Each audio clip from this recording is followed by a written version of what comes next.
Bonjour tout le monde. Je veux vous souhaiter la bienvenue à la série de webinaires du Réseau 1. Donc, moi, c'est Maxime Sasseville. Je suis la nouvelle acquisition du Réseau 1, le nouvel animateur qui va remplacer à partir d'aujourd'hui Mélanie Anne, qui a gratuitement accepté d'être là juste en backup au cas où il m'arrive quelque chose. Donc, aujourd'hui, j'ai le plaisir de vous présenter le Living Lab de Charlevoix, les innovations en première ligne pour répondre aux besoins de milieu rural. Donc, je vous présente rapidement les trois présentateurs aujourd'hui. Nous avons premièrement M. Richard Fleet, qui occupe des fonctions de professeur au département de médecine de famille et de médecine d'urgence, qui est titulaire de la chaire de recherche en innovation en médecine d'urgence. Également médecin d'urgence au CIS Chaudière-Appalaches. Chercheur régulier au Centre de recherche VITAM, co-responsable du pôle organisation, soins, services et politique de santé. Nous avons également le plaisir d'accueillir Mme Karine Latulippe, qui est chercheure postdoctorale au Centre de recherche interdisciplinaire en réadaptation du Montréal métropolitain, qui est affilié à l'Université McGill, coordonne les activités du Living Lab de Charlevoix, qu'on va avoir le plaisir d'entendre plus de renseignements par rapport à ça aujourd'hui. Et finalement, Mme Julie Théberge, qui est actuellement engagée dans le programme de doctorat sur mesure en art médecine, qui a rejoint la chaire de recherche en 2017 et qui coordonne la division Bleu Ciel, qui est cofondée avec Dr. Richard. Donc, je vous rappelle rapidement comment poser vos questions ou émettre vos commentaires. Donc, tout le long de la présentation, vous allez pouvoir, là, le point 2, par écrit, soumettre vos questions dans votre barre de configuration, dans votre panneau de configuration. Nous, à la fin de la présentation, on va être capable de regarder les questions et de les poser. Si vous voulez également, à la fin de la présentation, vous allez pouvoir lever la main, donc en appuyant sur le petit bouton pour lever la main.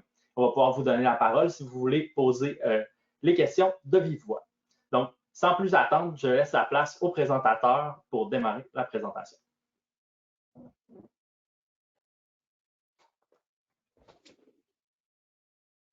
Bonjour tout le monde. Hello. Ça pas long. OK. On attendait la présentation. OK. Bon appétit. J'imagine qu'il y en a qui mangent pendant qu'on fait ça. Voyez.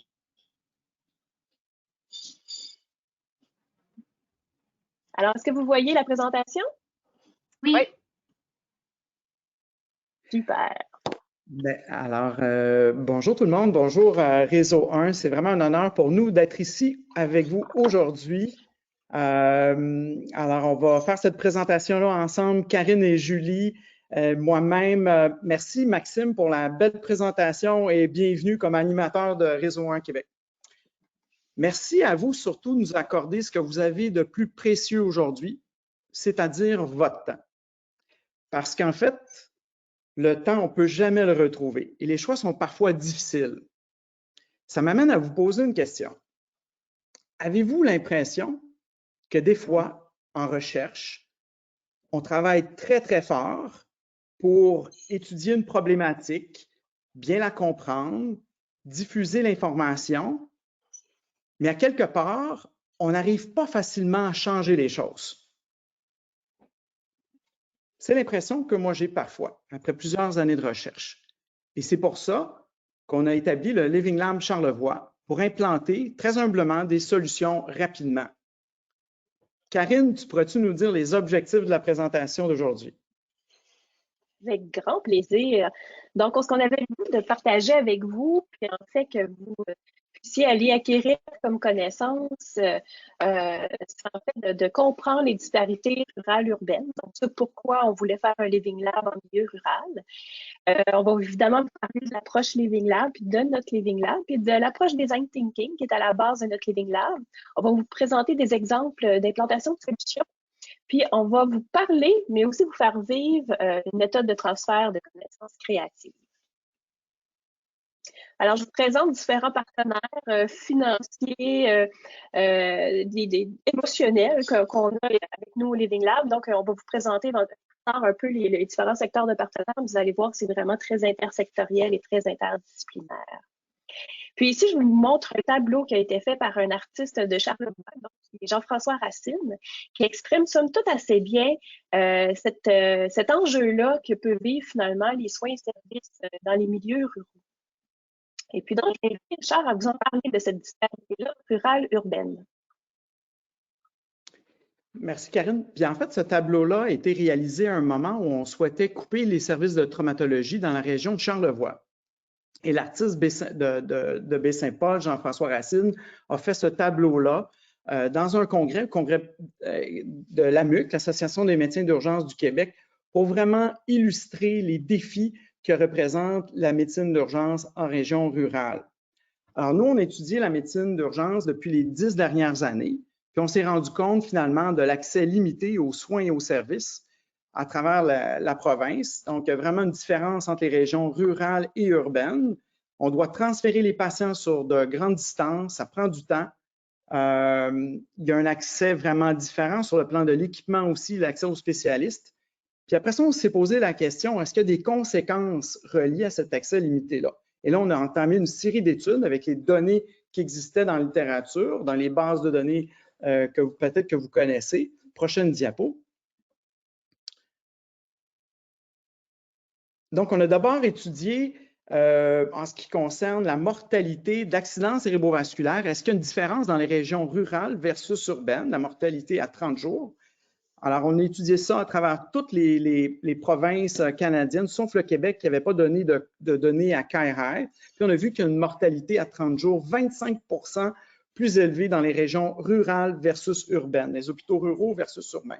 Alors ça, c'était quand même assez inquiétant, puisqu'au Canada, à l'extérieur du Québec, 90 des petites urgences n'ont pas de scanner et les recommandations de la Fondation des maladies du cœur requièrent finalement qu'on passe le scanner et qu'on l'interprète au moins à l'intérieur de 30 minutes pour prodiguer des soins. Donc, la plupart des patients dans les petites urgences rurales ne peuvent pas facilement atteindre les standards de soins. Qu'est-ce qui se passe maintenant si vous avez un accident dans les urgences rurales? Alors, cette étude-là a été publiée l'année passée au Québec. Cette étude-là démontre que finalement, si vous avez un accident, un traumatisme dans une région rurale, vous avez 3 fois plus de chances de mourir finalement que si vous avez un accident et que vous êtes transporté d'un centre de traumatologie secondaire ou tertiaire, majoritairement dans un endroit rural, dans un endroit urbain. Et plus que la moitié des morts, de la mortalité, survient en phase préhospitalière. Donc, ça témoigne vraiment de la difficulté finalement à trouver les patients traumatisés, à les transporter sur de longues distances, les stabiliser. Donc, il y a vraiment des défis à ce niveau-là. Il y a des conséquences vraiment importantes. Prochaine diapo, s'il vous plaît. Alors, si je vous résume finalement les 10 dernières années d'études, en tout cas jusqu'à maintenant, c'est vraiment John Wooten qui a la meilleure citation pour ça. C'est s'il y a une médecine à 2 vitesses au Canada, ce n'est pas entre les riches et les pauvres, mais vraiment entre les milieux ruraux et les milieux urbains. Alors, une fois qu'on a réalisé toutes ces études-là, on s'est dit, mais là, qu'est-ce qu'on fait? Quelles sont les solutions qu'on peut appliquer pour améliorer les soins? Puis oui, il y en avait dans la littérature, on en avait nous-mêmes, mais on a dit, on va aller voir les 26 urgences rurales du Québec. On a interviewé citoyens, décideurs, professionnels, donc presque 200 personnes dans le cadre du projet subventionné par la FRQS Urgence rurale 360. Et à partir de là, on a découvert vraiment plusieurs solutions pour aider les gens. Maintenant, où commencer? La télémédecine partout, l'échographie d'urgence partout. Qu'est-ce qu'on fait? Alors, on a dit probablement qu'on va établir un Living Lab pour tester les meilleures solutions dans un endroit qu'on connaissait bien dans Charlevoix. Et Catherine, je vais te laisser prendre la suite de l'explication d'un Living Lab. Merci Richard. Donc, c'est quoi un Living Lab de façon générale? Bien, il y a plusieurs référents théoriques, mais on va parler d'innovation collective, d'un environnement ou d'une approche d'innovation, une méthode de recherche, un processus de co-création avec les usagers finaux dans des conditions réelles, puis j'ajouterais en temps réel, une philosophie, une manière de penser l'innovation, un écosystème de partenariat public-privé-citoyen. Ben, en fait, notre Living Lab, il est tout ça. C'est-à-dire que c'est à la fois notre véhicule, mais aussi l'approche qu'on a choisi d'utiliser pour développer des solutions qui nous permettent vraiment d'améliorer les soins et services en milieu rural. Et donc, les Living Labs, c'est très jeune comme approche. C'est né dans les années 90 là, au MIT. Puis actuellement, on va parler de plus de 340 Living Labs dans le monde. Il y a même un réseau européen des Living Labs. Et si on peut présenter les Living Labs de façon brève, c'est qu'on va parler de 5 composantes. Donc, toute l'infrastructure. Dans notre cas, à nous, c'est une infrastructure qui, pour le moment, est virtuelle. Il y a toute la gouvernance du Living Lab, les partenaires. Donc, on s'attend vraiment dans les Living Labs à ce que ce soit des partenaires très intersectoriels, avec des citoyens, les professionnels de la santé qui vont être impliqués dans la recherche de solutions. Évidemment, il y a tout le volet recherche qui va documenter l'implantation de ces solutions-là et toute l'approche, qui dans notre cas est le design thinking. Alors ici, c'est un article que Dr. Fleet a présenté l'année dernière qui finalement présente ce Living Lab-là, Charlevoix, qui est né, on dirait qu'il y a peut-être une durée de vie, je dirais, d'un an, un an et demi. Et il a commencé de façon très organique. C'est vraiment la communauté, en fait, particulièrement de Baie-Saint-Paul, qui ont assisté à la présentation de Dr. Fleet sur les urgences rurales 360, cette idée de Living Lab-là. Et la communauté s'est vraiment mobilisée pour que le Living Lab s'en vienne dans Charlevoix et qu'on puisse finalement appliquer ces solutions-là dans l'hôpital de Baie-Saint-Paul initialement. Et maintenant, c'est les 2 hôpitaux, donc celui de la Malbaie aussi. Alors, on va parler là, dans nos partenaires là, des gens évidemment du milieu de la recherche, donc plusieurs universités québécoises, canadiennes, mais aussi ailleurs dans le monde. Donc, il y a des observateurs qui viennent avec nous, qui regardent ce qu'on fait, tout ça. Il y a toutes les institutions publiques, donc le CIUS, la capitale nationale, les universités, les MRC, les instituts privés.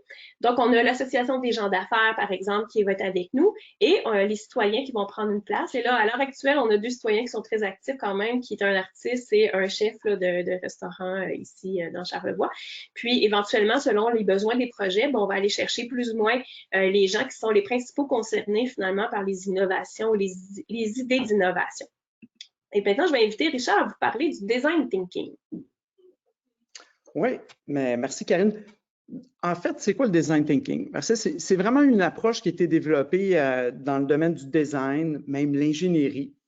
C'est une approche finalement qui est basée sur la compréhension profonde des besoins locaux. Et la recherche de solutions est vraiment axée sur les besoins. Alors, qu'est-ce qui se passe sur le terrain? C'est vraiment axé sur, je vais sur le terrain, je regarde qu'est-ce qui se passe, puis là, je pense à des solutions. Alors, j'imagine toutes les solutions possibles et imaginables. Vraiment, c'est un brainstorming extrême pour chercher le plus de solutions possibles. Puis après ça, on propose les solutions au milieu, puis dit, est-ce que ça va marcher? Qu'est-ce que vous en pensez? Etc., etc. Puis après ça, on retourne, puis on réimagine. Puis ensuite, on crée un prototype. Un prototype, c'est quelque chose qui est vraiment très, très simple. C'est une solution. Ça peut être, par exemple, vous allez avoir des exemples. Karine va vous donner des exemples de prototypes tantôt. Mais c'est vraiment, le but, c'est vraiment d'implanter très rapidement une solution, puis d'en faire la démonstration qu'à quelque part, quelque chose fonctionne. Parce que c'est vraiment dans la réussite de petits projets que les gens voient vraiment toutes les possibilités. Puis après ça, on retourne pour améliorer la solution, ainsi de suite, à travers tous les cercles du développement créatif. Karine? Oui, alors si jamais vous voulez en apprendre davantage sur le design thinking, on vous recommande cette lecture-là ici de Q. L. Newton, qui est le Health Design Thinking, et donc qui nous apprend un peu comment on peut faire du design thinking en santé.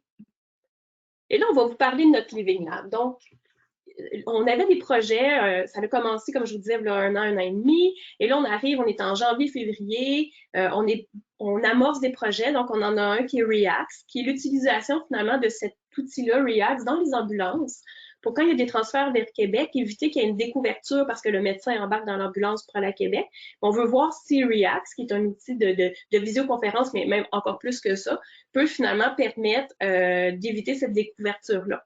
Et on travaille sur la gouvernance du Living Lab.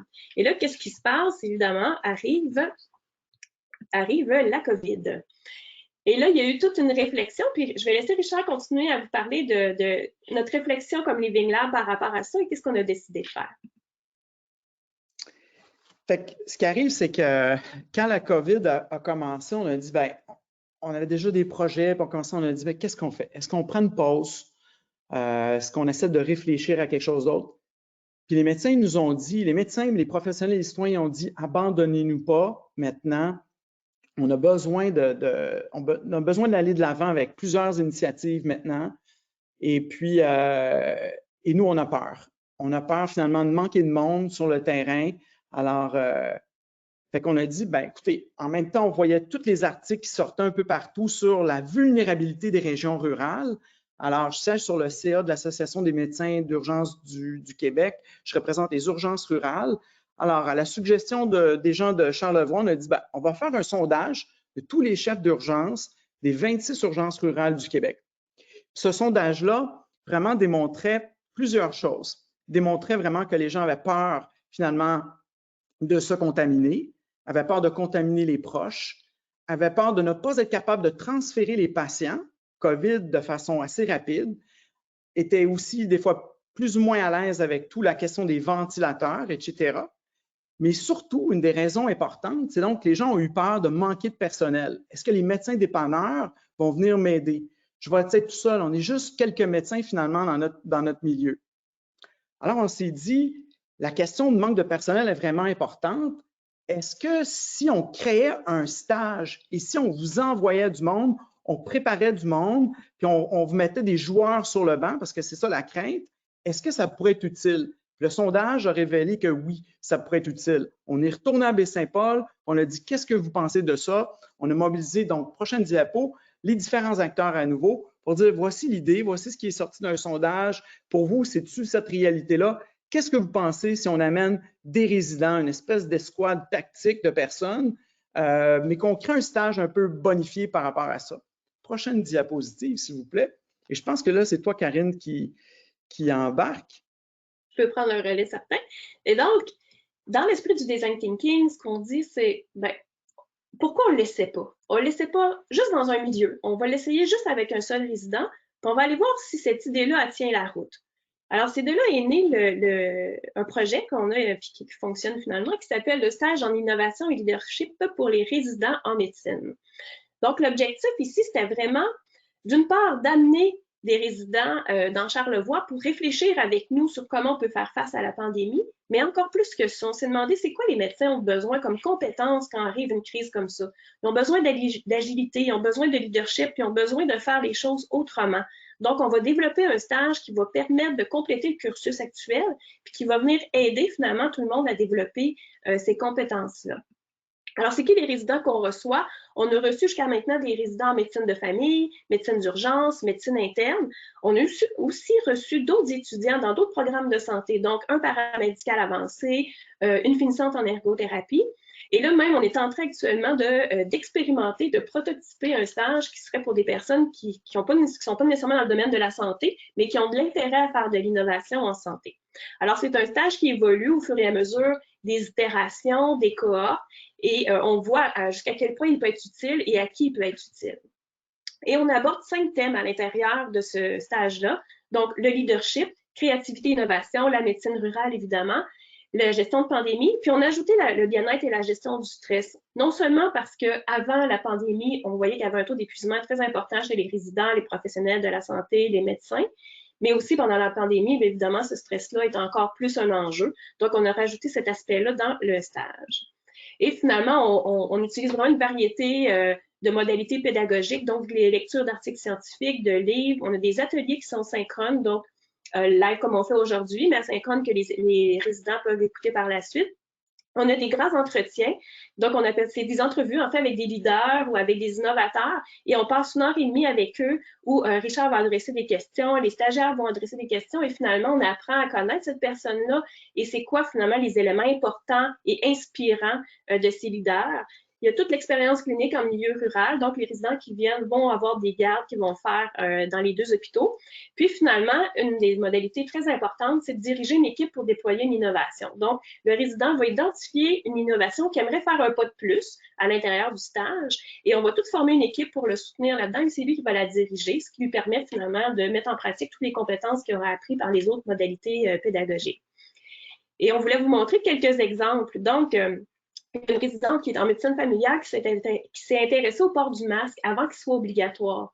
Donc, toujours dans l'esprit du design thinking, est allé essayer de comprendre qu'est-ce qui fait que les gens ne portent pas le masque, même si celui-ci est recommandé quand même. Finalement, c'est aperçu que c'est parce que les gens se sentaient marginalisés quand ils portaient le masque.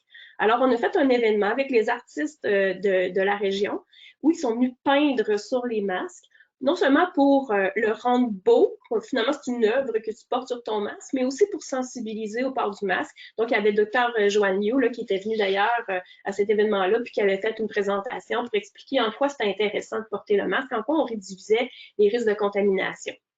Ensuite, dans les autres exemples, il y a 2 médecins en médecine d'urgence qui se sont intéressés, eux, à une application qui s'appelle SecMed, et donc qui permet finalement aux médecins qui, en milieu rural, qui ne sont pas toujours exposés de façon, avec des fréquences très, très élevées à certaines situations. Donc, ce logiciel-là permet finalement à la fois la tenue de dossier, mais à la fois de s'assurer qu'on est à jour finalement dans les interventions qu'on veut faire. TREC, qui est une application pour les urgences pédiatriques. Ensuite de ça, il y avait une étudiante qui a pré-testé un outil d'évaluation de la qualité de vie au travail, toujours dans l'esprit du wellness. Alors, tous des exemples où finalement les gens font un pas de plus et de fil en aiguille, finalement, on porte plus loin les prototypes des innovations qu'on pense qui peuvent être utiles et faire une différence dans les soins et services de santé en milieu rural. Et donc, très rapidement, jusqu'à maintenant, on a eu 15 stagiaires qui sont venus. Donc, toutes les médecines d'urgence, tous ceux que je vous ai nommés aussi. Maintenant, on est même en train de l'expérimenter avec un médecin senior qui avait le goût de vivre cette expérience-là de stage et des personnes hors santé. Puis là, ici, vous voyez des photos, là, un peu des activités qu'on fait durant le stage. Fait que là, vous voyez qu'on était un petit peu avant la pandémie, l'été dernier, d'où le port du masque. Et maintenant, à partir de maintenant, je laisse la parole à Julie qui va nous parler d'art et médecine. Parfait, merci. Merci Richard, merci Karine. Oui, en fait, un des objectifs du webinaire, c'était de découvrir une méthode de transfert de connaissances, de communication scientifique créative, puis d'en expérimenter une. Fait qu'on est déjà, ça passe vite, on est déjà rendu là. Le projet de doctorat sur lequel je travaille, en fait, c'est un projet d'art vivant et de communication scientifique. Fait qu'on peut changer la diapositive. Faut savoir, quand on parle d'art et santé, il y a différentes applications. Je vous invite dans le PowerPoint, dans les références, j'ai mis un article de l'Organisation mondiale de la santé qui a fait une étude de portée sur ces associations de ces deux domaines-là, art et santé. Puis ça joue sur différents plans. Là, ça joue sur le bien-être des patients, le bien-être des proches aidants, le bien-être des travailleurs de la santé. Il y a des projets aussi sur la formation des travailleurs en santé, puis sur le transfert de communication, le transfert de connaissances et la communication scientifique. Fait que là, c'est ça sur lequel, c'est ça sur quoi je travaille. Donc, on peut changer la diapositive. Le projet comme tel, en fait, du doctorat, c'est de faire une adaptation scénique de la recherche, du rapport de recherche de l'urgence rurale, de Urgence rurale 360, dont Richard parlait tantôt. Donc, l'idée, c'est de créer un spectacle interactif d'à peu près 45 minutes où est-ce qu'on va avoir un mélange de cirque, de théâtre, d'art numérique. Puis, l'intention, en fait, c'est justement d'adapter à la scène des données probantes, puis de donner vie à ces données-là, puis aux témoignages qu'on a recueillis pendant l'étude. Ce qu'on croit, en fait, notre hypothèse, c'est que c'est cette idée-là d'utiliser la force des deux domaines des arts et de la santé pour créer une expérience complète. Donc, si on parle un peu d'analogie du cerveau droit et du cerveau gauche, de stimuler un peu les deux formes de cerveau pour avoir une expérience holistique ou intégrée. On peut changer la diapositive. À ce sujet-là, en fait, je vous partage cette citation-là de Gus Fett, qui est un chercheur pour ce qui est des changements climatiques puis des problèmes environnementaux. Puis lui, il disait que pendant 30 ans, il s'est dit que les problèmes environnementaux, en fait, venaient d'une perte de biodiversité, de changements climatiques, puis de faire 30 ans de bonnes recherches scientifiques servirait à apporter des changements au niveau des comportements environnementaux, mais il s'est rendu compte un peu que un des plus gros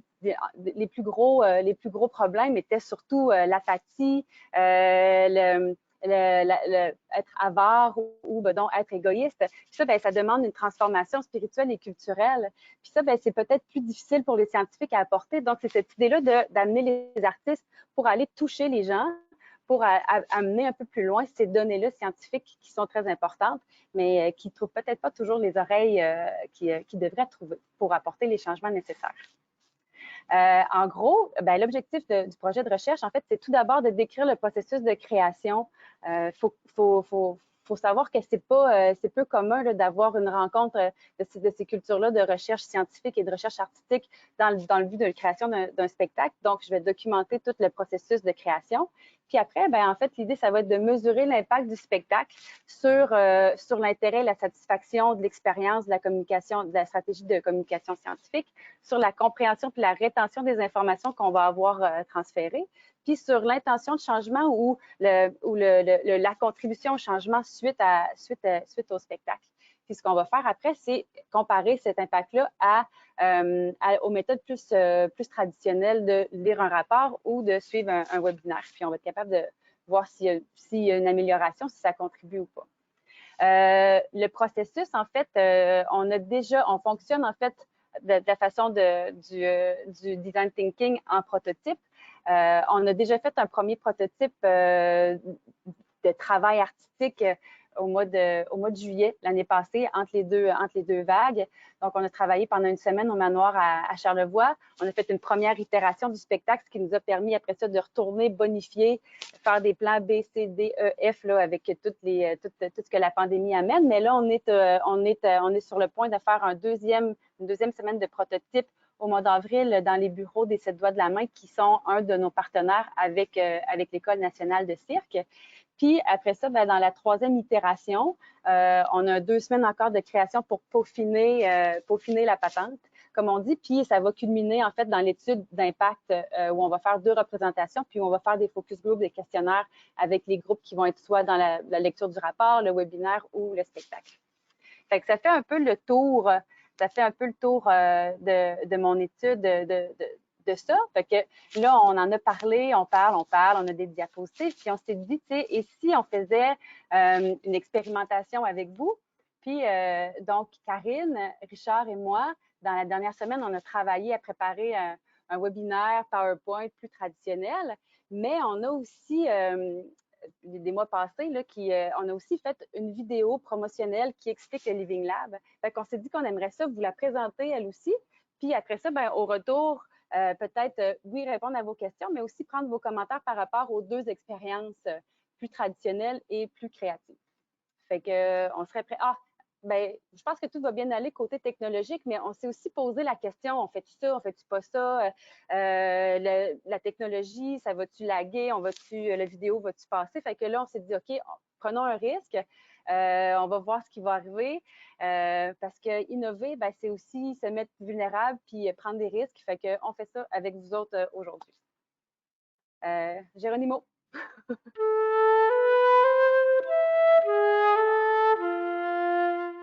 S'il y a une crise, s'il y a un problème dans cette salle, il faut devenir innovatif, il faut devenir créatif. Parce que tout le monde me demande toujours la même chose, comment tu fais pour continuer?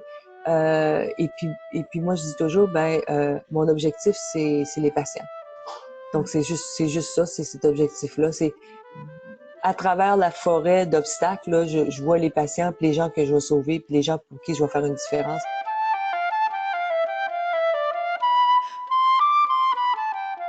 Une des choses qu'on trouve vraiment souvent dans le design thinking, c'est qu'on ne sait pas même ce qu'on veut. On pense qu'on sait ce qu'on veut, mais dès qu'on est confronté par quelque chose qui est un peu différent, un peu quelque chose comme ça, même si on a cette conception de nous autres, souvent notre conception de nous autres, c'est pas correct. Comment est-ce qu'on peut faire en sorte que les personnes retiennent les informations qu'ils consomment? Et ça, c'est une question qui est parfaite pour le design thinking.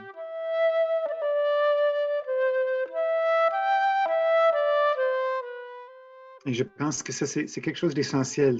On ne peut pas être leader sans croire en la mission.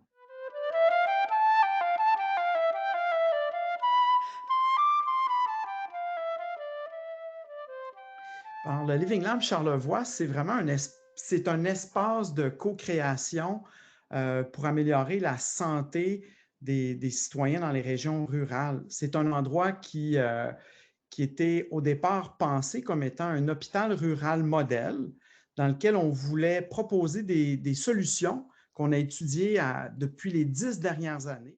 Ce stage-là pour d'abord les résidents, mais on l'a ouvert à d'autres professionnels, dans lequel ils peuvent prendre le leadership d'une innovation. Donc, ils s'associent à des citoyens, des décideurs, des professionnels de la région. Et puis, ils ont une période déterminée à déployer une innovation sur le plan du prototype.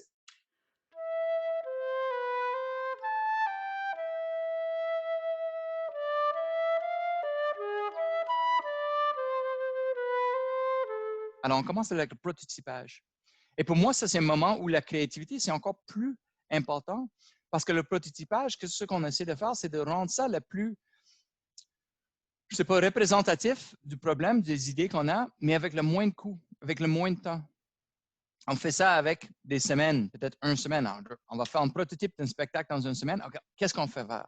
Alors, le testing et le prototypage et le testing, c'est vraiment un sac qu'on fait en prototype, on teste, on apprend quelque chose, on rend un nouveau prototype, on teste, on apprend quelque chose, on rend nouveau. Puis on utilise cette sac, puis chaque fois, on rend le prototype un peu plus, je ne sais pas, robuste en termes de son design, un peu plus comme c'est moins le papier avec un carton, quelque chose comme ça, puis on commence à créer des choses, on commence à bâtir des choses. Mais c'est vraiment pour commencer, on fait le moins possible, le plus vite possible. Alors, 5 étapes dans le design thinking. C'est l'empathie, le framing, idéation, le prototypage puis le testing. Dans le Living Lab de Charlevoix, on a créé un stage avec les résidents pour la gestion de pandémie, mais aussi en innovation en milieu rural. Et puis, on a dit comment on va faire des cours, puis on va leur faire des conférences spectacles. On s'est dit, on va inviter des speakers vraiment intéressants, connectés. Plusieurs sont déjà affiliés au IMHL. Donc, l'IMHL avec Leslie Breitner et Liz Branco. Salut Liz. Qui participe à tout ça. Fait qu'on a dit, on va faire ça. Puis là, on a dit, mais on ne veut pas que les gens préparent des cours, c'est compliqué, c'est l'été, c'est un peu. Fait qu'on va les appeler, puis on va voir s'ils seraient intéressés à être interviewés.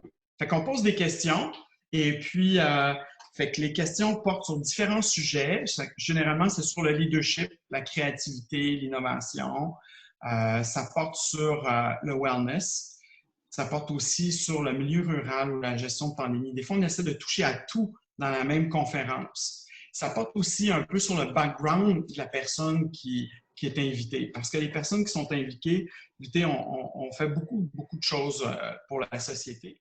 J'avais un patient traumatisé dans la salle de réanimation. J'ai appelé en radiologie, j'ai dit « Amenez votre machine d'écho ici, ça me prend un ultrason ici au chevet. » Chose qu'on a peut-être pas tendance à faire quelques années plus tard, quand on a eu quelques bagarres avec les autres spécialistes. Mais comme j'étais tout feu, tout flamme à ce temps-là, je l'ai fait. Et la radiologiste en question a dit « Oh, c'est impossible, la machine est trop grande. » Et je dis « Je sais parfaitement bien que cette chose-là est sur des roulettes. Amenez-moi ça ici parce que le patient est trop instable pour aller chez vous. » Et elle l'a fait. Elle est venue, on a fait l'écho juste là au chevet. Et en effet, le monsieur avait du liquide libre dans l'abdomen, monté tout de suite au bloc. Ça a complètement changé ce qu'on a fait. Et je lui ai dit ce jour-là, vous savez, un jour, on va faire nos propres échos nous-mêmes. Great strength of medicine and the debilitating weakness of medicine is its categorization. On a des outils qu'on a développés avec les collègues de Harvard puis de Cambridge sur niveau d'activité physique, qualité nutritionnelle, tour de taille, composition corporelle. Puis on met les travailleurs quelques minutes sur un tapis roulant, test sous maximal, juste pour être en mesure de les classer au niveau de leurs conditions cardio-respiratoires. Puis ça, j'ai appelé ça dans la littérature que j'ai publiée des Lifestyle Vital Signs, les signes vitaux du mode de vie. Ça prédit parfaitement la biologie, parfaitement. Alors, vous, ce que vous avez sur votre tableau de bord, c'est la biologie, mais vous n'avez pas les comportements et leurs conséquences qui prédisent la biologie. Avant de répondre à cette question-là, je veux vous dire une chose qui vient du cœur à moi. Chaque fois qu'il y a des nouveaux médecins qui viennent dans la région, on a toujours d'aller plus loin inviter ces médecins-là à la maison. Et dans les dernières années, on a reçu 7-8 nouveaux.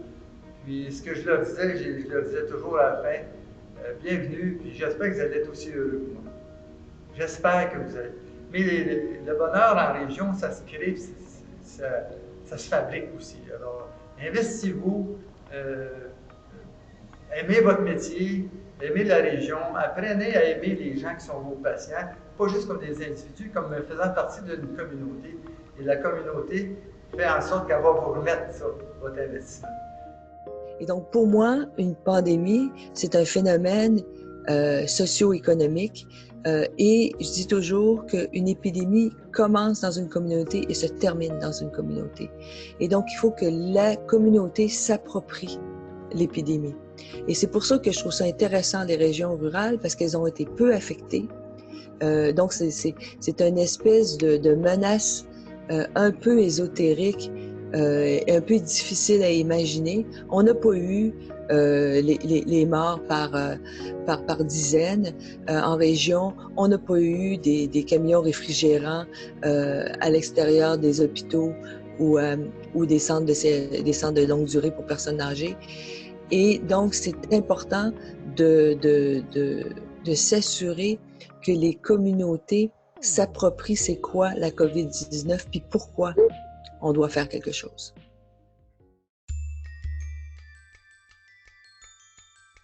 Le projet de Julie pour sa thèse de doctorat, du moins en partie, c'est vraiment de tester finalement comment une conférence spectacle pourrait améliorer la rétention et la mobilisation des citoyens par rapport aux connaissances d'un projet qui se déroule et qui s'est déroulé au cours des dernières années dans les urgences en région rurale. Moi, mon nom, c'est Julie Tébert, je suis étudiante au doctorat. C'est un doctorat sur mesure arts et médecine. Puis, en fait, moi, je m'intéresse à la contribution des arts à l'amélioration des soins de santé à différents niveaux. Puis là, ce qu'on fait, là, c'est qu'on travaille sur comment les arts peuvent contribuer aux communications scientifiques. On peut créer, un artiste va probablement vouloir avoir sa propre voix, créer, peu importe si ça rejoint ou pas les gens. Mais là, dans le projet qui nous occupe, là, on veut avoir un effet, on veut toucher les gens, on veut avoir un impact. Comment on peut faire pour que les gens retiennent l'information qu'on va leur partager? Et je pense que l'avantage de transmettre cette information-là à travers un spectacle, c'est qu'on va trouver une façon, moi, mon objectif, c'est de trouver une façon d'aller à travers les émotions. Je pense que les émotions font qu'on retient beaucoup plus facilement sans faire cet effort de retenir. Ça vient naturellement.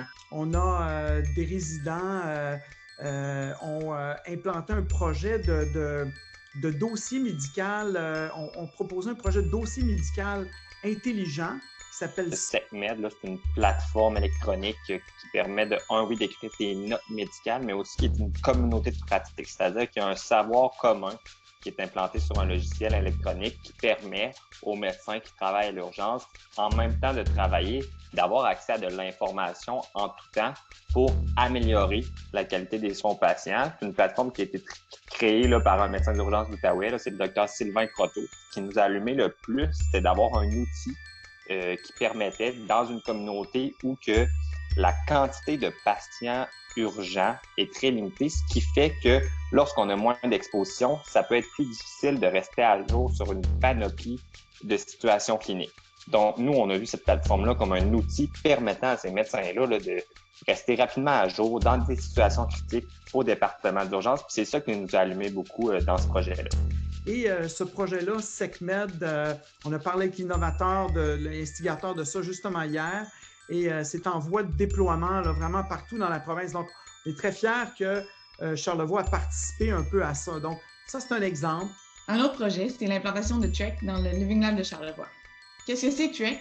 En fait, c'est un outil canadien qui a été développé pour aider les médecins de première ligne à bien s'occuper de la clientèle pédiatrique. Ça contient des algorithmes, des protocoles, des recommandations de traitement, tout ça basé sur la plus récente littérature dans le milieu de l'urgence pédiatrique. Dans le cadre de mon stage, j'ai vraiment vu l'utilité que pouvait avoir un outil comme ça dans un milieu comme Charlevoix. C'est pour ça qu'on a décidé de l'implanter dans le Living Lab. Entre autres, une des solutions qu'on a implantées dans le cadre du Living Lab, c'est un programme de télémédecine très avant-gardiste qui s'appelle REACT. C'est une invention d'un cardiologue québécois qui permet même la réalité augmentée et même faire de l'échographie à distance. Et nous, à la demande du CIUS Capitale Nationale, On a aidé les gens à l'implanter. On est en train de l'implanter là, avec tous les gens localement dans les ambulances pour voir comment optimiser les transferts d'un établissement à l'autre dans la région de Charlevoix. Donc, c'est une technologie qui va inspirer vraiment tout un mouvement en télémédecine à travers la région et ailleurs aussi, grâce à votre collaboration. Vous voyez derrière moi, c'est un tableau de Jean-François Racine, un célèbre peintre de Charlevoix qui contribue finalement à la vision artistique du Living Lab. On pense que l'art, c'est excessivement important. Les artistes nous permettent de réfléchir différemment. Pour faire du pouce concrètement sur l'initiative des artistes, bien évidemment, on a eu sous le leadership de Jean-François Racine, puis une de nos stagiaires, Isabelle Lavallée, on a une initiative où les artistes, les grands artistes de Charlevoix, dans l'Est et dans l'Ouest, se sont mobilisés pour faire des tableaux sur des masques de très belle qualité. On a créé un film avec des acteurs de Charlevoix pour favoriser le port du masque. Et ce film-là a été vu par des milliers de personnes. Et la santé publique nous a dit que ça a probablement eu un impact au niveau du port du masque et la gestion de pandémie, du moins dans la première phase en Charlevoix. On en est bien fiers et c'est grâce à vous, tous les gens de Charlevoix, si ça fonctionne. On pense que c'est la nouvelle façon de faire. Si on développe des soins de santé, finalement, qui sont inspirés des besoins locaux, priorisés par les gens localement, on peut aller vraiment très loin. On veut aussi inspirer d'autres régions rurales du Québec, du Canada et d'ailleurs pour vraiment diminuer cet écart rural et urbain sur le plan des soins. On veut favoriser finalement une culture d'innovation qui aussi pourra avoir un impact pour tout notre système de santé. On veut surtout vous donner espoir et avoir du plaisir à travailler avec vous dans ce contexte-là.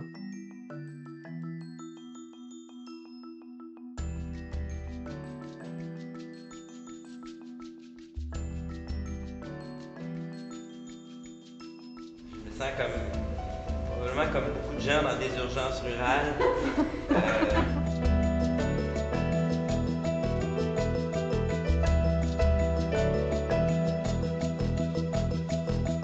ne sais pas quelle direction ça pourrait prendre. Je n'ai pas du tout réfléchi. Là. Je me suis lancé dans l'improvisation poussé par M. Richard. Ça serait pas... faut pas toujours écouter Richard, c'est ça.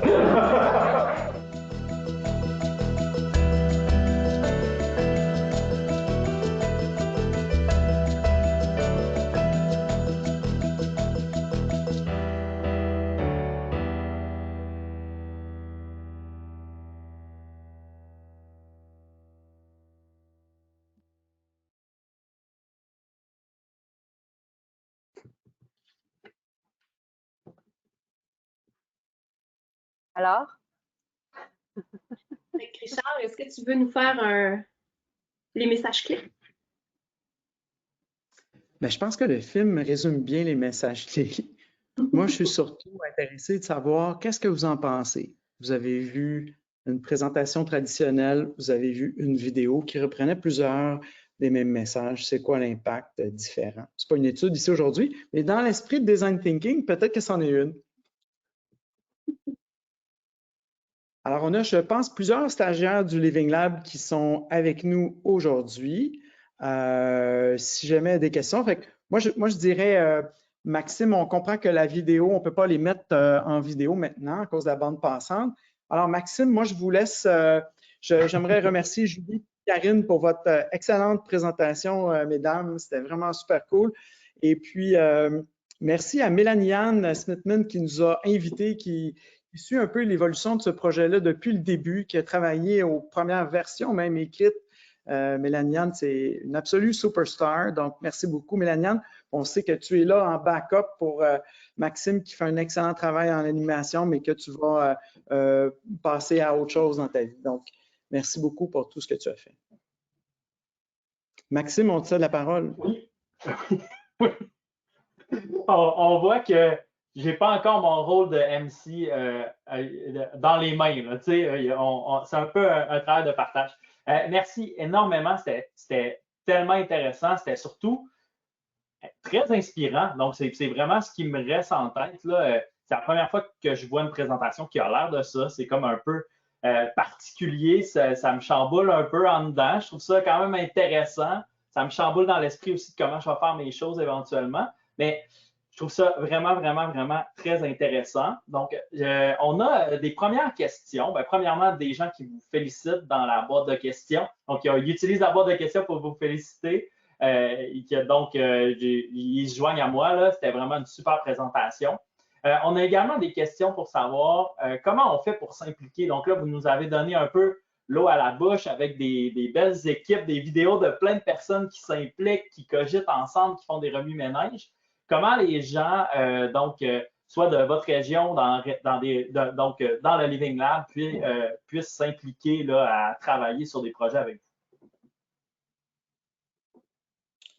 Bien, en fait, pour l'instant, il n'y a pas de mécanisme vraiment précis, hein, parce que, tu sais, il y a eu la pandémie, on s'est embarqué dans cette aventure-là. Je vous donne un exemple. Il y a peut-être un mois ou deux, la santé publique de Québec est venue nous voir pour nous dire, écoute, on aimerait ça que vous vous impliquiez, que vous nous aidiez à réfléchir à la gestion de pandémie dans Charlevoix. On a fait une genre de session de brainstorm à la design thinking. Et puis, ils sont partis, ils ont réfléchi à ça et là, ils sont revenus puis ils veulent qu'on travaille sur des projets spécifiques. Donc, c'est l'approche d'un partenaire qui est arrivé avec ça. Fait qu'on ne sait pas, c'est une question aussi de priorisation puis de gestion du temps aussi, puis des ressources financières. Donc, c'est donc la question pour ceux qui s'intéressent au système de santé, c'est la question de capacity.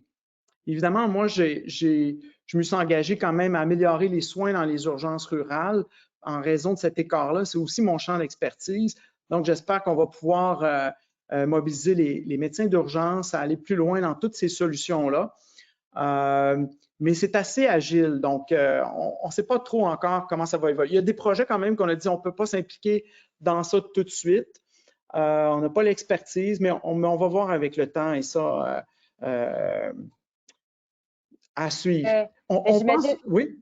Mais j'imagine que, mettons, je ne sais pas ce que ça voulait dire, mettons, s'impliquer, parce qu'il y a plein de manières, mais j'imagine aussi que pour des étudiants qui seraient intéressés à faire le stage, est-ce qu'il y a comme il y a quelqu'un à qui parler? Puis on me dit à l'oreille ici que ce serait important de préciser puis en tout cas d'informer les gens qu'on lance aujourd'hui la vidéo sur les réseaux sociaux, tout ça. Fait que si vous avez aimé, je vais faire ma YouTubeuse, là, liker et partager.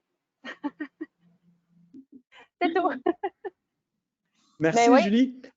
Et effectivement, une des idées, c'est d'amener des gens de différents domaines en stage. Et là, donc, la personne peut arriver avec une idée, puis on l'aide à amener son idée. Peut-être que cette personne-là peut même amener son idée dans son milieu, dans une autre région rurale ou dans un autre milieu. Mais là, pour l'instant, on est en train de tester cet aspect-là. Donc, passer un mois peut vous permettre finalement de voir comment ça fonctionne, voir si vous avez le goût de passer à travers. Et tout ça a l'air bien simple, hein? C'est pas si simple que ça en passant. J'ai écouté la vidéo, je dis, ouais, c'est sûr que ça a l'air vraiment, vraiment simple. Mais ça prend beaucoup de temps, mais on a tellement de fun que ça se peut pas. Des fois, il faut se pincer, là, mais pas simple. Et Richard, juste en parlant du fait que c'est pas simple, là, je me demandais si tu veux partager un peu avec les participants aujourd'hui les défis de mettre en place un Living Lab comme ça. C'est super inspirant, mais on peut s'imaginer que dans l'implantation de la chose, il doit y avoir certaines barrières. Je ne sais pas si vous voulez partager un peu votre expérience. Bien, je ne sais pas, Karine, si on peut juste partager le stage, OK? Donc, imaginez... la COVID arrive, on a dit on va partir un stage pour des médecins résidents. Et là, on a contacté des doyens, même de plusieurs facultés de médecine. On leur a parlé de ça. On a dit, ben, bonne idée, mais sauf que là, la pandémie, c'est dans la région urbaine, là, présentement. C'est pas sûr qu'on va libérer les résidents pour aller en région rurale. Donc, il y avait cette question-là. Puis après ça, ben, il y avait aussi la question, est-ce que on va nous autoriser, c'est quoi ce stage-là, c'est quoi le contenu pédagogique. Donc, il fallait vraiment bien ficeler ça. Et on nous a permis de commencer en temps de pandémie. Mais après ça, il y a eu toute une procédure pour le promouvoir, ce stage-là, auprès des directeurs de programme de notre université. Beaucoup de règlements, c'est vraiment compliqué. Alors, comme on dit, on a enfoncé des heures et des heures de plaisir là-dedans. On est toujours un peu là-dedans. Mais je pense que les gens étaient ouverts à ça. Il y a une belle ouverture à l'innovation, mais c'est sûr qu'il y a de la bureaucratie énorme dans toutes ces affaires-là, c'est sûr. Mais c'est pour ça qu'on fait ça. C'est pour ça qu'on fait ça. C'est d'aller de l'avant avec des choses. Donc, là, il y avait des évaluations de 6 résidents. Les résidents sont mobilisés pour promouvoir le stage eux-mêmes. Ça l'a beaucoup aidé. Mais imaginez ça, là. OK? Déjà, c'est quelque chose. J'ajouterais que, tu sais, le principe même d'un Living Lab, c'est vraiment de croiser les expertises, c'est d'amener des gens de différents secteurs ensemble. Ça fait aussi un croisement de culture. Hein? Alors, dans les façons de faire, fait que là, tu as les cultures innovantes, d'agilité, mais tu arrives effectivement dans des structures un peu plus lourdes. Fait que là, toi, tu arrives avec ta super bonne idée, puis là, ben, des fois, c'est des détails qui bloquent. Mais ce qui est intéressant, je pense, puis ce qui nous donne, je pense, le courage de tout gérer ça, c'est de voir que majoritairement, les gens, ils veulent que le projet fonctionne. Donc, à chaque petite embûche, ben, tu as toujours des partenaires, des gens qui viennent avec nous sur nos Zooms, tout ça, pour trouver des solutions. Fait que du moment où tout le monde se met en posture un peu bienveillante, puis de se dire, OK, on se met en mode de résolution de problèmes, bien, finalement, ces barrières-là, même si elles sont institutionnelles ou bureaucratiques, on y arrive pareil, tu sais. Fait que c'est ça. Fait que je pense que c'est vraiment de se mettre tout le monde dans cet esprit-là, de dire, ben les barrières, on en a rencontré tout plein, là. Mais si on se met tout le monde en mode solution, ça, on va réussir, là. Mais c'est ça, il faut être persévérant. Parfait. On avait une question encore des gens du public, une question peut-être difficile à répondre, peut-être orientée vers Madame Théberge. Comment vous voyez le rôle d'utiliser l'art pour la diffusion de la science, pour combattre la désinformation qu'on vit en ce moment? Je vous le dis, question facile, en tout cas, peut-être que vous avez une petite idée par rapport à ça. Ben non, mais la question est super bonne. Puis même, en fait, c'est drôle parce qu'il faut faire aussi attention pour ne pas tomber dans le piège. Parce que si on utilise les arts, ben peut-être que des fois, il faut comme user de traduction, OK? Puis de laisser un petit peu de rigueur scientifique pour comme, aller vers le grand public, puis d'avoir une traduction artistique qui rejoint. Fait que c'est super important de garder cette rigueur-là, mais tout en l'amenant un petit peu plus accessible. Fait que ça c'est un beau travail, mais je pense que ça va être un outil indéniable pour justement contrer la désinformation. Parce que là, l'affaire, c'est que les gens vont sur des trucs qui sont super entertaining, qui flashent, qui sont rapides, qui vont vite.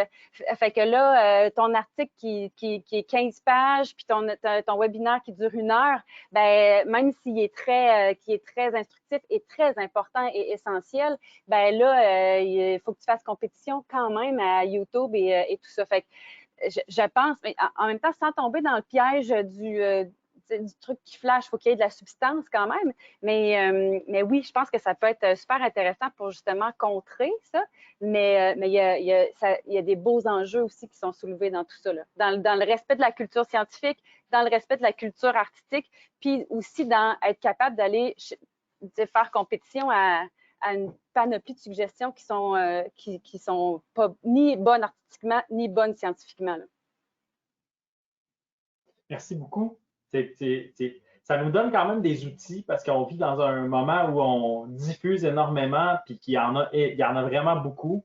Comment on fait ça adéquatement puis que ça serve aux bonnes personnes? Je pense que c'est quand même une bonne piste de réflexion là, pour les chercheurs et pour les acteurs communautaires aussi. Comment on force les institutions, les chercheurs qui sont implantés dans les milieux à faire des affaires intéressantes. Puis après ça aussi, nous les ramener. C'est vraiment, vraiment super intéressant. Il y avait je pense que encore un 5 minutes, peut-être une courte question. J'ai 2 pages, je pense, de questions. Parce que justement, la complexité de tout ça, là, je pense que M. Fleet, Dr. Fleet, vous l'avez bien mis en lumière. Ça a l'air simple, mais c'est vraiment complexe. Puis je voudrais vous garder pour 1 heure pour vous demander comment vous avez fait, mais la question principale qui me reste en tête, c'est il y a une des personnes qui a intervenu dans votre vidéo qui dit on ne sait pas vraiment ce qu'on veut. Puis on dirait que ça m'a fait penser à votre façon de faire, puis me dire comment vous faisiez le tri de ce qui sort de ces activités de remue-ménage-là où on lance des idées. Comment on choisit le cheval sur lequel miser pour orienter une question ou orienter un projet intéressant? Je vous dirais que des fois, c'est une bonne question, mais j'en ai parlé un petit peu tantôt, mais des fois, on n'est pas dans un processus où actuellement, on passe à travers plusieurs filets et tout. C'est beaucoup un feeling, là, ça, je pense que ça va marcher. Puis là, il y a déjà une bonne variété de personnes, là, des citoyens, des décideurs. Puis là, on dit, écoute, je pense que ça, pour l'instant, en tout cas, c'est comme ça qu'on fonctionne, beaucoup sur des feelings, des intuitions un peu inspirées. Mais il faut être prudent parce que c'est une question de temps, puis on veut pas, on veut pas laisser tomber des personnes, puis on veut pas toujours, puis on a un budget limité. Je donne un exemple, juste le film, c'était pas dans les cartes, ça. C'est quand on a fait un comité de gouvernance, on a dit que ça nous prendrait quelque chose pour résumer un peu ce qu'on a fait dans l'année. Alors, on a fait le film. Mais ça aussi, c'est beaucoup de sous, c'est beaucoup d'énergie. Puis on est chanceux, on a quelqu'un à notre chaire qui s'occupe de ça dans Living Lab, Mathieu Fortin d'Anorak Studio, qui est présentement en stage avec nous. Donc, c'est l'exemple d'une personne et c'est vraiment cool de le voir en action avec des médecins présentement. Donc, elle met tout ce côté-là, mais en même temps, elle prend toutes les affaires médicales aussi, je dirais. C'est quelque chose. C'est toute une expérience. Fait qu'on va voir ce qui va se passer. Il faut quand même garder un certain cap là, sur des solutions. Mais les heures dans une journée, ça devient de plus en plus, prend de plus en plus de temps, mais on a tellement de fun que, encore une fois. Mais puis, je rajouterais que c'est comme une autre manière de travailler. C'est pas un système linéaire, OK? On n'est pas dans une linéarité, puis on parle de prototype, puis moi, souvent, c'est prototype versus protocole. Ton protocole, il fonctionne, tu sais ce que tu fais de A à Z, puis tu as tout pensé d'avance. Ce qui est très intéressant aussi, mais là, on est comme un peu à l'opposé de ça. Tu fais un draft, tu essaies quelque chose, tu lances des affaires, c'est comme un peu, tu lances des affaires, tu vois qui catch, tu reviens. Fait que c'est tout sauf linéaire, mais c'est pas cave non plus, c'est pas complètement chaotique, mais il y a quelque chose de chaotique, mais on organise, c'est comme une gestion de chaos, mais c'est pas linéaire, puis tout n'est pas décidé d'avance. Mais c'est fait que c'est toujours cette espèce de back and forth là où tu fais comme, OK, on lance ça, la porte là, elle s'ouvre, ça pourrait nous donner ça. Ah, OK, bon, ben là, on va retourner là. Puis des fois, on retourne en arrière parce qu'on avait rencontré quelqu'un qui finalement, là, pour le moment, ça ne marche pas, mais que là, avec cette porte-là qui s'ouvre, on va rappeler l'autre. Fait que, tu sais, mais oui, c'est pas linéaire. Puis, tu sais, dans le fond, on parlait là, de. Dans l'exemple du stage, un milieu, un résident, ben c'est ça, on commence petit, on le teste petit, puis là on voit, ça fait-tu sens ou ça n'a pas, les gens, est-ce qu'ils voient que c'est utile ou ça ne l'est pas, puis là c'est ça, puis si c'est oui, ben ok, on remet une brique de plus, puis une brique de plus, fait que c'est un risque puis pas en même temps, on se permet que ce soit pas parfait avant de commencer à l'explorer puis à l'expérimenter, mais on y va petit, puis après ça on voit, tu sais. Souvent, c'est quoi? C'est-tu Mike Ross qui dit qu'il faut fail fast, là? C'est ça, essaie-le rapidement. Puis c'est ça, mais si tu fais une erreur, les dommages ne sont pas trop graves, tu l'as appris rapidement, puis tu as appris quelque chose. Fait que là, tu réajustes. Fait que j'aime bien le concept du fail fast. Parfait. Merci. Le webinaire arrive à sa fin. Je vous poserai une dernière petite intervention. Donc, peut-être, vous avez eu l'audace aujourd'hui de nous faire une présentation qui n'était pas classique. J'aimerais ça vous entendre peut-être sur un dernier point, sur un apprentissage que vous avez fait pour tenter de mettre ça en place. Donc, est-ce quelque chose que vous avez à partager avec l'auditoire? Donc, on veut faire ça, un genre de truc hybride, artistique, scientifique, un conseil. Bien, Karine, veux-tu juste raconter qu'est-ce qu'on a fait avec l'équipe de Réseau 1? Oui, bien, pour la préparation. Ben, en fait, même, je reculerais juste un pas derrière. C'est que quand on s'est mis, Julie, Richard et moi, à dire, OK, qu'est-ce qu'on fait avec cette présentation? Puis là, on était dans le classique. Puis là, on dit, hey, on fait-tu quelque chose d'un peu différent? Et tout ça, arrive l'idée du vidéo. Mais là, on sait bien, on a tous vécu des expériences de vidéo qui laguent quand c'est en virtuel. Puis là, on dit, shit, qu'est-ce qu'on fait? Donc là, on a vraiment fait une pratique avec l'équipe de Réseau 1 à dire comment, est-ce que ça se peut? Comment on peut le faire? Fait que là, on s'est aperçu qu'en téléchargeant et tout ça, ça pouvait marcher. Mais là, on était quand même un peu, fait que là, on a eu une rencontre toutes les trois. Puis là, on se dit, OK, qu'est-ce qu'on fait et tout ça? Puis là, c'est Richard qui dit, ben, regardez bien, les filles, on fait toujours bien de l'innovation. On dit aux gens qu'il faut des fois prendre un peu un risque pour faire autrement. Ben, faisons la démonstration, puis go, on y va. Puis on espère que ça va bien fonctionner. Finalement, ça a bien fonctionné. Et on a invité nos stagiaires finalement à la pratique pour qu'ils puissent voir un peu. On a dit c'est un prototype de présentation. Puis là, ils ont dit qu'est-ce qui marche, qu'est-ce qui ne marche pas. Puis ça nous a permis de leur transférer ces connaissances-là dans une rencontre au lieu de refaire cette présentation-là pour eux. Puis moi, en fait, ce que je me... juste une petite affaire, ce que je me rappelle aussi, c'est que quand on s'est préparé, il y a un moment donné, on était parti sur le PowerPoint classique, puis là, on a comme décroché, temps informel, on déconne, puis à un moment donné, est venue l'idée, le temps informel nous a permis d'aller un petit peu plus loin que, si on avait fini, OK, on a notre PowerPoint, on raccroche, on passe à d'autres choses, on serait resté probablement avec ça, mais ce temps informel-là de juste décompresser nous a aussi permis d'aller comme chercher autre chose. Moi, je voudrais juste vous dire merci vraiment d'avoir accepté l'invitation. Moi, vous en avez parlé, mais je suis votre plus grande fan. Je vous suis depuis un certain bout là-dedans, mais c'est vraiment beau de vous voir grandir là-dedans, de voir le projet prendre forme de plus en plus du Living Lab et tous ces bébés qu'il va faire. Je voudrais juste aussi dire que c'est tellement proche de ce qu'on prend, qu'on a comme vision au Réseau 1 de rapprocher la recherche et l'innovation pour vraiment améliorer les soins, améliorer vraiment ce que les patients reçoivent. Donc, vraiment, juste bravo. Puis, vraiment, tous les commentaires qu'on a des participants font écho à ça aussi. Là, donc, félicitations. Merci de l'invitation. Ça met fin rapidement à notre webinaire. Je me joins à la voix. Mélanie l'a bien nommé, là, on vient de recevoir comme un flot de questions, mais qui ne sont pas des questions qui vont juste vous féliciter et vous remercier pour l'audace et la qualité de la présentation aujourd'hui. Donc, je veux profiter de la fin du webinaire aujourd'hui pour vous inviter à notre prochain webinaire qui aura lieu le 16 avril 2021 de midi à 13h par Mme Isabelle Gaboury sur la recherche et l'amélioration continue de la qualité. Donc, je veux vous rappeler également que nos webinaires sont enregistrés et sont disponibles sur YouTube. Je veux vous inviter à devenir membre également du Réseau 1, donc à aller sur le site du Réseau 1 pour vous inscrire. Et si vous avez une question ou une idée de webinaire, de ne pas hésiter à nous l'envoyer. Et de ne pas oublier non plus d'être à l'affût dans vos courriels. Aujourd'hui, vous allez recevoir un petit sondage à remplir sur votre niveau d'appréciation. Et donc, on serait vraiment content que vous preniez le temps de le remplir. Merci beaucoup tout le monde.